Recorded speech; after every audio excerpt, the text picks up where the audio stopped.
Okay, so before we get into the primary text of our last module, I want to talk a little bit about like historically where we are right now. So we officially transitioned to from the ancient world to the medieval world, and it would be a really good idea to sort of see how that happens and what that means. So that's what this lecture is going to be about.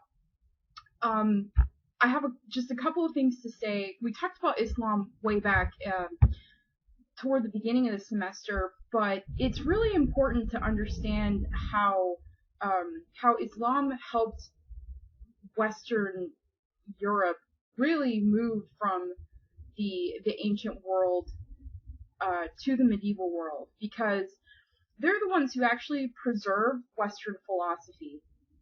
So when we see with Thomas Aquinas, we see that he's reading Aristotle. The only reason he gets to read Aristotle is because Islamic scholars like Averroes have been able to preserve the text. So this is in this picture here, you'll see this guy writing. The guy who's like leaning behind him, looking over his shoulder, the one with the turban on his head, that's Averroes. Averroes lived from 1126 to 1198 AD, and he was an academic jack of all trades. He's a physician, he's a philosopher, a mathematician, and a scientist. Averroes translates Aristotle's works into Arabic and writes all of these really great commentaries on them. And this is why Thomas Aquinas is able to read Aristotle at all, because, like I'll talk about in a few minutes, when the sack of the Roman Empire happens, all of these ancient texts are gone from the Western world. Also, Averroes is really important because he will kind of he'll help Aquinas formulate his Scholasticism view. So he tries to reconcile Aristotelian philosophy with Islam. Averroes does. And he thinks that religion and philosophy are just two ways of thinking about the same truth, and they don't have to be at odds with each other. Avicenna is another guy who is basically the founder of modern medicine. Without him, I think we'd probably still be putting leeches on people. He's also a philosopher and a mathematician. He memorized the entire Quran by the age of 10. So these people are super duper important, as I'll show you in a little bit, in helping the West preserve and recall these texts that were actually lost for a long time. When we talk about the Middle Ages or the medieval period, we basically talk about the time from the fall of the Roman Empire until the beginning of the Renaissance. So the dates of the Roman Empire fall vary depending on who you're talking to and what day you're talking to them, but I like to just flat out say 375 is when we can sort of trace back the fall of the Roman Empire, and the beginning of the 14th century, so the 1300s, is when the Renaissance begins. You'll often see the Middle Ages split into like three parts. So you have the Dark Ages, the High Middle Ages, and the Late Middle Ages.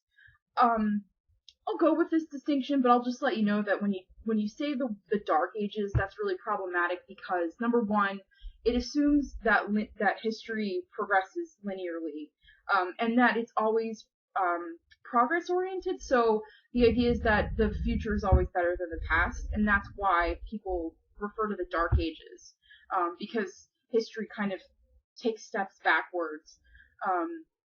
But we know that history doesn't always work that way. And also, the Dark Ages is not something that people who lived in the Dark Ages, like, thought they were living in.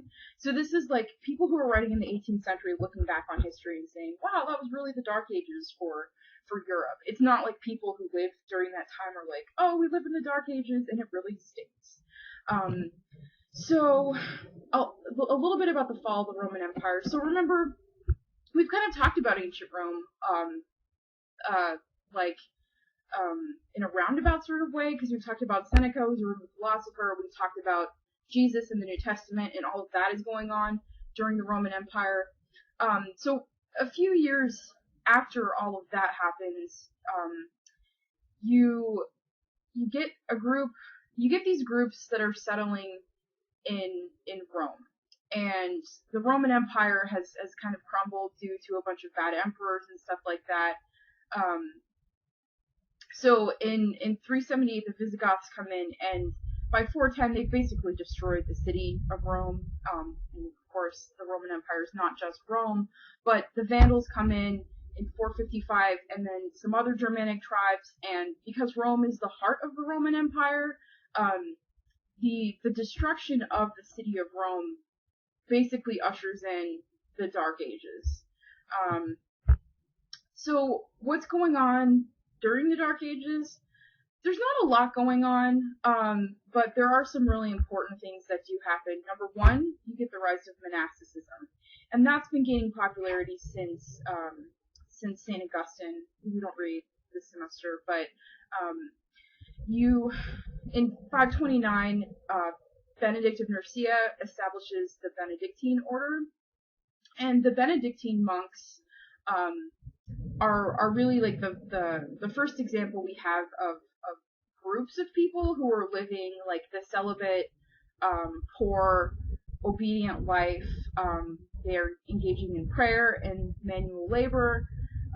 If you join the Benedictine order, you're prevented from returning to normal life, so this is like a lifetime commitment. And eventually these monks have they subsume these scholarly activities, and that includes like copying the Bible, right? So the monks become scribes basically, and this actually marks the beginning of the control that the Roman Catholic Church has over the transmission of knowledge, which we'll talk about when we get to Martin Luther more specifically. There's this funny chart that somebody made that I think is really it's just kind of silly, but during the quote unquote Dark Ages, you do have the Carolingian Renaissance. So this is Charlemagne, who seizes power in France in 752, and he tries to establish a new empire, and they crown him Holy Roman Emperor in 800. And he tries to like bring back some of the glory of the Roman Empire, but unfortunately, after Charlemagne dies, the empire gets carved up, and things kind of start sucking again. People start to realize that this whole empire thing is really hard to sustain. And that's where feudalism comes into play. So feudalism is like a social and economic order.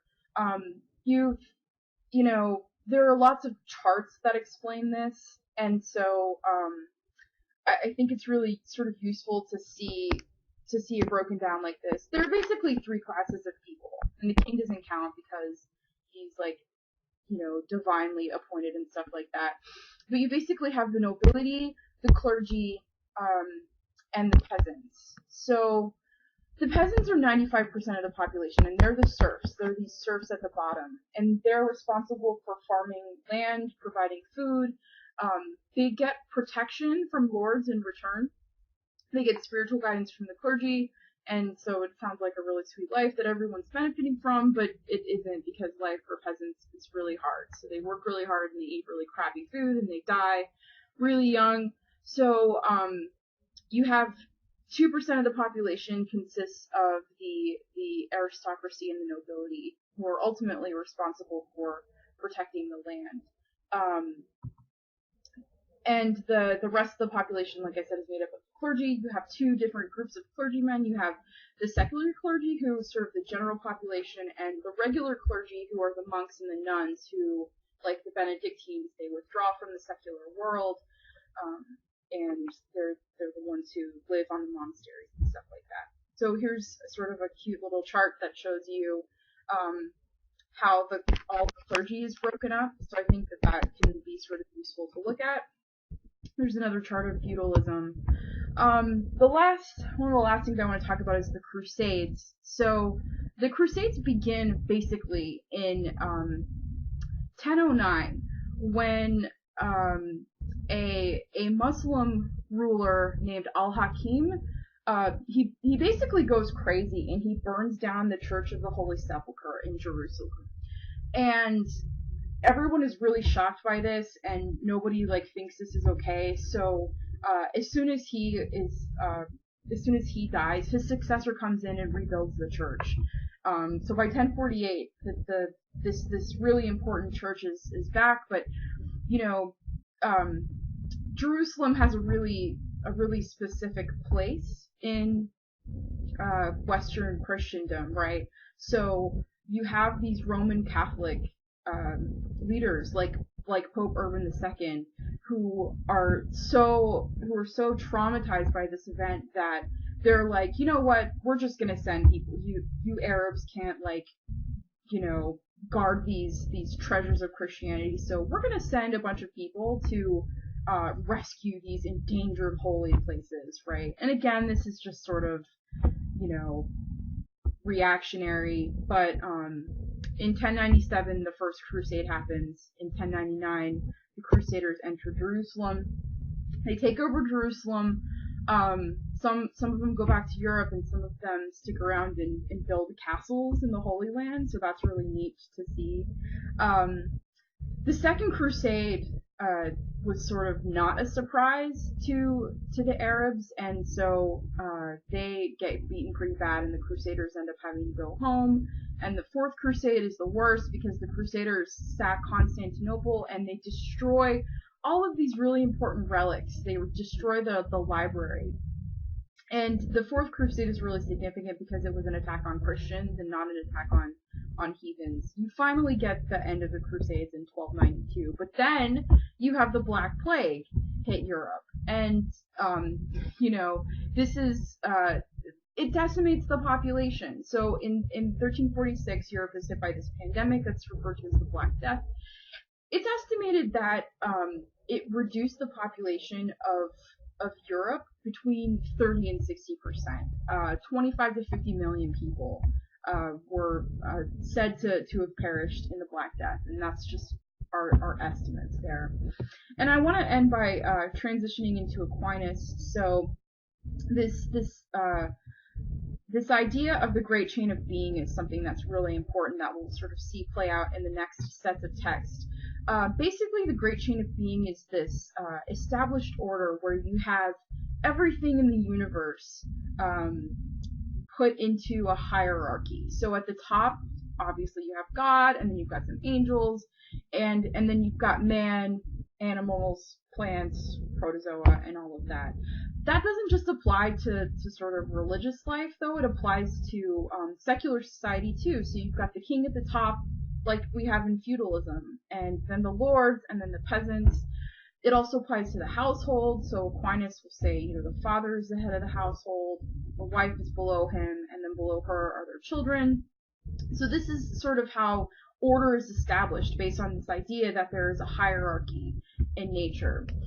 And so then we get to Thomas Aquinas. And Thomas Aquinas is somebody who today is still very much influential. We have the Thomist school of thought. I'll talk a little more about his history later. But Scholasticism is the philosophy that's established with Aquinas. And this is what we're going to look at over the course of the last module. So I will end that one here. It's been a little smooth long, but then we'll talk next about Aquinas.